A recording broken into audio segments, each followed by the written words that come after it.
Hi everyone, welcome to Freedom Talk. I am literally over the moon excited and honored and grateful to be here with Melissa Ambrosini today. She's actually tuning in from Australia. And Melissa's an author, a speaker, a self-love coach. She's an ambassador for choosing love over fear. So welcome to Freedom Talk with us today. Yay!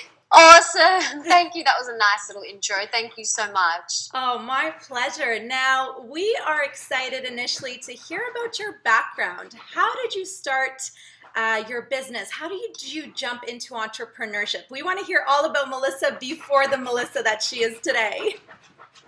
Well, I used to live a very, very different life to the life that I'm living now. I was a professional dancer and an actress and TV presenter, and I did a little bit of modeling as well.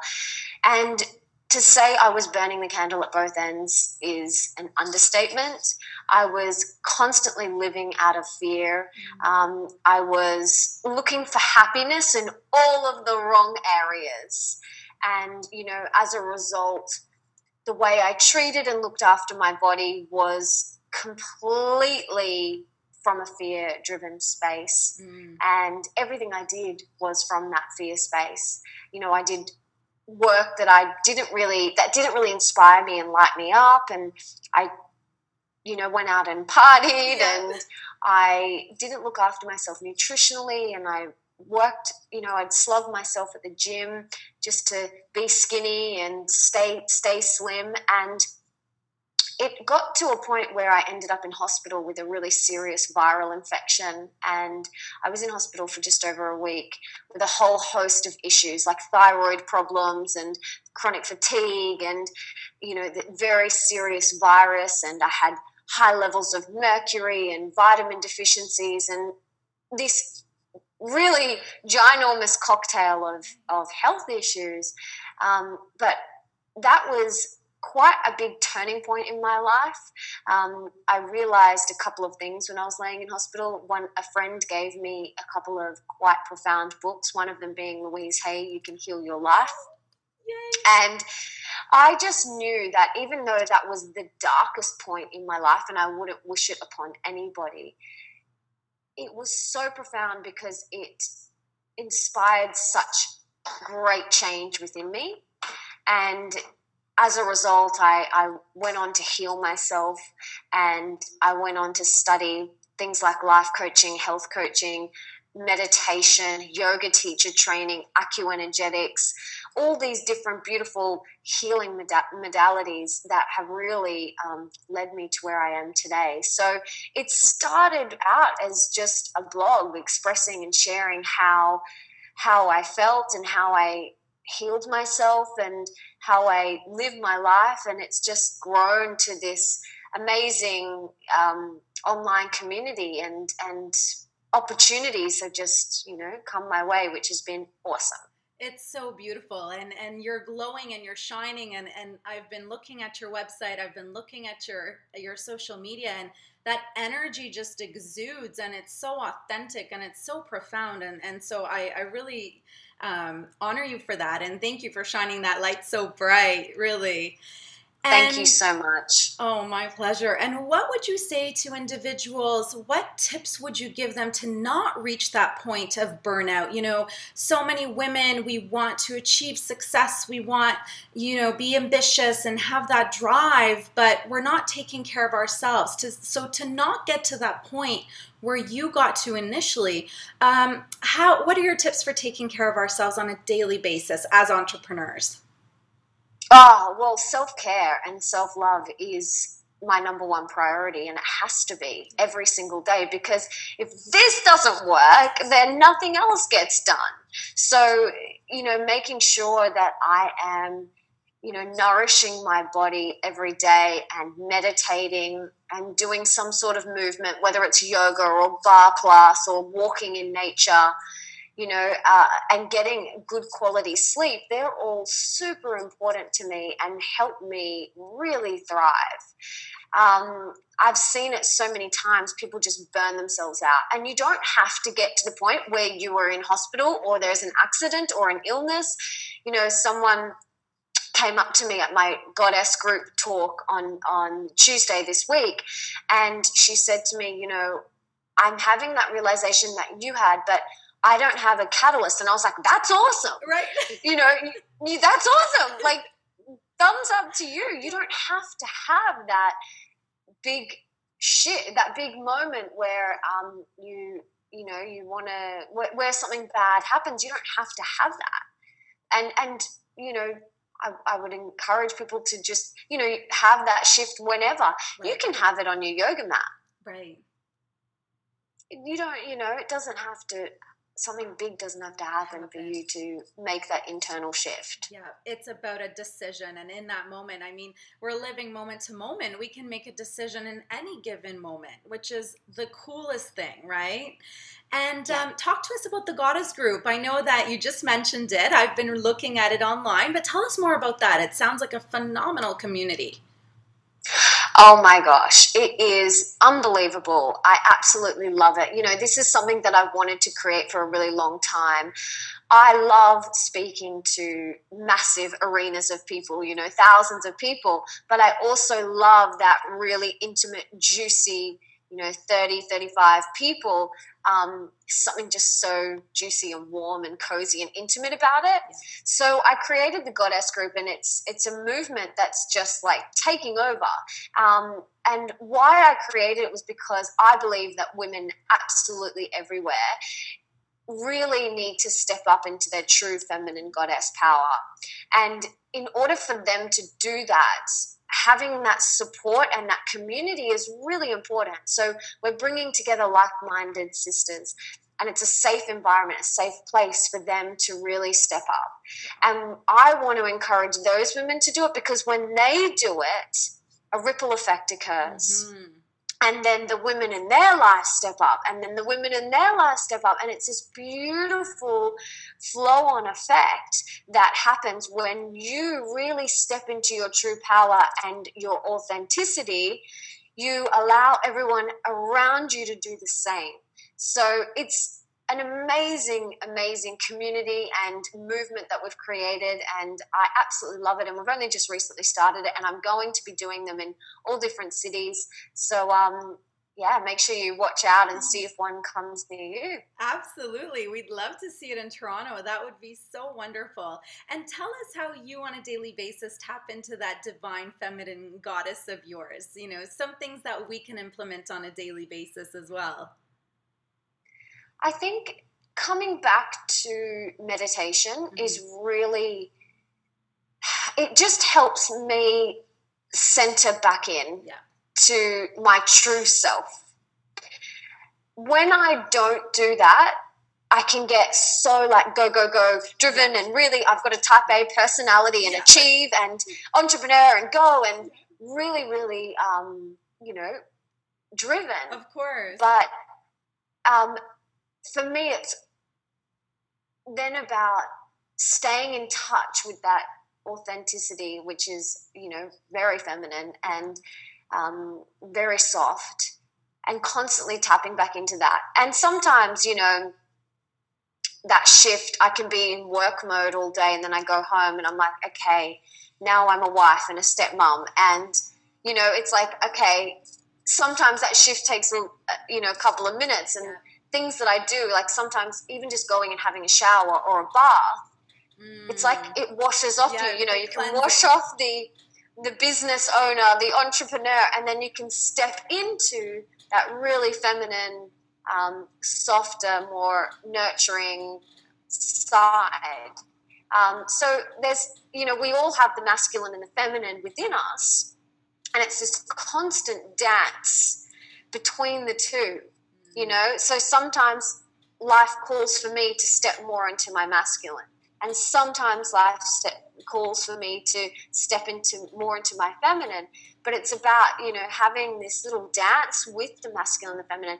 And if we're too much in our masculine, there's going to be repercussions, and if we're too much in our feminine, there's going to be repercussions. So it's this beautiful dance, like a salsa, like watching beautiful couples salsa together. Yeah. You know, it's just so fluid and amazing. So that's what it's like every day. It's so beautiful. And I think, sometimes, and it's true, it's so easy to get into the masculine when we are building businesses, we are creating ventures and new projects. And I love the description of a salsa dance between your masculine and feminine energy. It is beautiful. And for the viewers watching this, please remember this. And one thing's for sure is we can't be too hard on ourselves, because I know that sometimes the idea of perfection comes into mind. Well, I'm too in my masculine, and then you get so hard on yourself that you forget about the dance. So what a beautiful reminder. Absolutely. And I also want to, what is perfect and what is perfection? That's something that's really important to think about. What is your ideal of perfect? And just be careful you're not measuring yourself up to someone else's definition of perfect. Yeah. Just be true to you, and you can't go wrong. And that's such a beautiful reminder, because especially with social media and technology and branding, it's so easy to get caught up in that, because we see these beautiful profiles on Facebook and on Instagram, and especially when we're creating something, the ego tends to push us into the judgment zone and again, that toughness on ourselves. So maybe speak a little bit about to that, since we are in such an age of technology and social media today.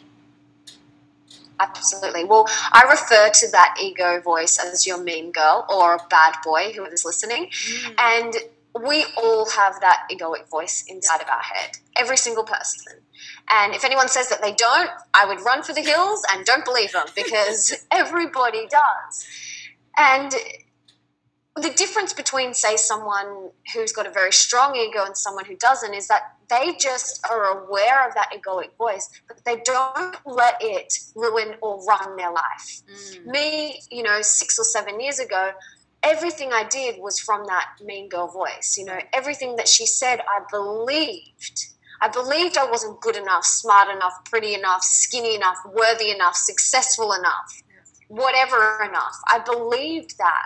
But when you tap into your truth and you get out of your head, you come back into your heart, you realize that everything she's saying is just to keep you in fear. And that is not, that's not your birthright.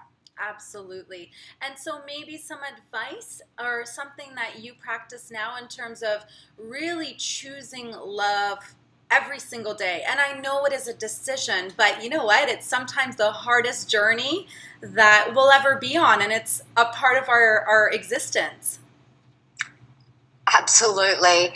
And it's a daily commitment and a daily journey. And it's like anything. You go to the gym every day to work your biceps. You have to do your mean girl exercises every day. I call it flexing your self-love muscle. You have to flex your self-love muscle every single day. You can't even get away with it for not doing it for one day. Yeah. Because she'll creep in. You have to do it every single day. And, there's 3 things that you can remember when you're thinking about, when your mean girl pops up. The first one is awareness. Once you are aware of, oh, okay, that was my mean girl talking, or that was, her saying something, you're almost there. So then once you're aware of it, you can acknowledge it and you are conscious. The second thing is gently closing the door on her. So like an annoying salesperson who comes and knocks on your door and trying to sell you like products or whatever, or it's like you've got to gently close the door on them or pretend you're not home. So with your mean girl, it's like, let's pretend we're not home and let's not let her in. Right. Let's either pretend we're not home or let's gently close the door on her. And then the third thing is taking action. So now that you are aware, you've gently closed the door on her, what are you going to do about it? You're going to reframe it. Okay, whether she's saying you're not smart enough to start your own business, you've closed the door on that, then you can reframe it. No, actually I am. I'm very capable and I am intelligent enough to start my own business, whatever it is. Right. Whatever she said to you. So they're the 3 steps on how to master your mean girl. Very basic, and I have lots of other tools and strategies on how you can really do this, but very basic day to day. Do those 3 things and watch your life just burst with love. Oh, beautiful. And I mean, I'm so grateful for you sharing, because these are little tools that we can implement on a daily basis. And I know that being a part of your goddess group, we would get a lot more of that. Oh, yeah, it's so good. It's just, every week there's a different topic, inspiring the women to really step up. And I'm launching something really soon called the Goddess Group on Demand. Okay. So you can get all of my talks online. So we've been recording them and you can get all of them online. So because I've had so many people emailing me in saying, I live in America, or I live here and I want to come. And, one girl came from, where did she come from? Canada, I think. She came from Canada, but she was coming for something else, and then she saw my goddess group, and then she was like, I'm definitely going now. Like, that was her icing on the cake. She was like, I am 100% going. And so it was really nice to meet her on Tuesday night. It was really beautiful. Oh, so beautiful. So we will for sure look out for the on-demand online. That'll be wonderful. And just to finish off, I see that you're wearing your freedom shirt. So share with us. Yay! Share with us what freedom means to you. I guess freedom to me is knowing that you have the choice to choose love and to live a life bursting with love in any moment. So beautiful. Just like you. And I think it's so important because we forget that we have the choice. Yeah. Like, we forget that. And life is hard when we forget. It's much harder. And life flows so much more easier when we remember that we are in control and that we have the power. It's so much more fun and more blissful and, just more enjoyable. Absolutely. And more peaceful. Exactly. And don't get me wrong, I forget sometimes, but I get quicker and quicker at coming back. Yeah. Becoming more conscious and more aware. Oh, so beautiful. Well, we will be following you and your journey and your goddess circles. And thank you for shining your light so bright. And we're just so honored to spend the last, moments with you. So thank you so much. And I look forward to hearing more from you. Thank you so much, beautiful. It's been a pleasure. Thank you. Bye. Bye.